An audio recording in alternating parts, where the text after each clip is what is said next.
Let's talk about swiping and scrolling and repeating that behavior over and over. It's a cycle many of us know all too well. And today we're diving into how social media is shaping our everyday lives, everything from mental health to relationships, even our sense of self. Joining us now is licensed counselor Kelly Hausman, live via Zoom to break down so much to talk about here. Kelly, good to have you on the show. Thanks for having me. So let's talk about social media. Obviously, we know it's been around. It's changed our everyday lives, how we communicate, how we perceive things. Where do we start? Let's start with the positive or negative. Totally up to you. Let's start somewhere. Sure. So interestingly enough, I read a study that the average person spends about 2.5 hours on social media each day. Now, I know for me personally, I feel like that number's even a bit low. And for many teenagers, even that number goes higher. So we are spending way more time on social media than we ever have. And like you said, it has positives, networking, meeting people, doing advocacy work with people that you might not have ever come across in your daily life. Absolutely has great networking availability. But the negative side of this has so many things too, everything from unrealistic beauty standards to now viewing likes and comments as some kind of external validation and all the pressure to achieve that.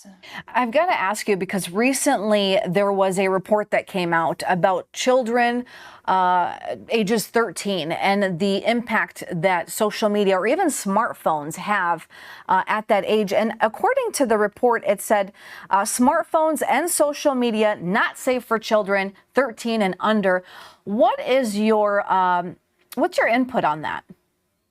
Yeah, I absolutely agree with that. I think even speaking personally as a grown woman, I think it's difficult sometimes to discern what is real and what is unrealistic out there. And the social media usage, especially for younger kids, can especially lead to a lot of cyberbullying, sleep disruption, and again, setting those unrealistic beauty standards for even the youngest of our children.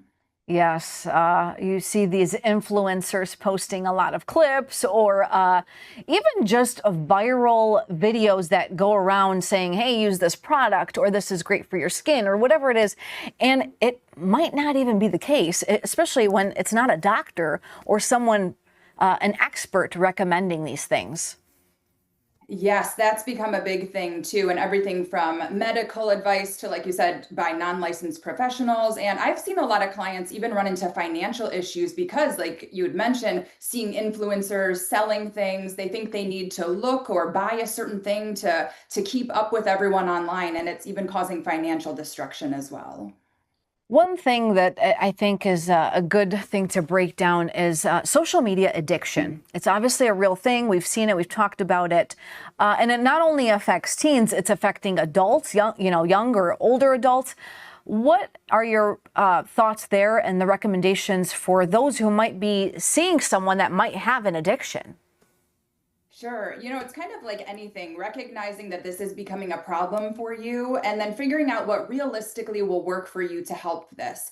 Some people are good at setting time limits. Some people need to only use their phone during certain periods of time or certain times of day. I know there's also blocker apps out there that can kind of block some social media or really limit the usage. Even leaving your phone in another room. And some clients have had found success using smartwatches, so they're not constantly inundated with notifications. But again, kind of finding what works for you and what you're going to stick with. One thing, too, I actually just read this morning was about social media kind of creating loneliness in this world because people have segregated themselves from communicating with the outside world. And so everything is just doom scrolling. How do you catch yourself? How do you know if you're one of those people and becoming a loner? I don't know if that's the right word to use, but just to understand if that's a serious situation. Sure. Yeah. Again, are you avoiding seeing friends in person, getting out of the house? A lot of times we're kind of losing our communication skills too, because so much of our communication is done during text. I know there's a lot of younger kids that don't even like to use the phone anymore. So, yeah, is it becoming a problem for you? Is your life changing? Are you avoiding people, places, things that you used to enjoy? And then you might want to say, okay, this might be becoming an issue for me. Yes, and On a side note now, as a journalist, I've noticed there are a lot of news or information that gets on the web, the social media, that might not even be facts, right? How do we know we are getting misinformation, and how can we block that? Right. I think again, just checking your sources, whether it is for news media or even, medical advice. Ask yourself who is giving me this information and what exactly makes them qualified, and just making sure you're getting whatever, your news from a reputable source. Again, whether that's an influencer, a medical doctor, a trusted news organization, double checking who exactly is telling you what to think.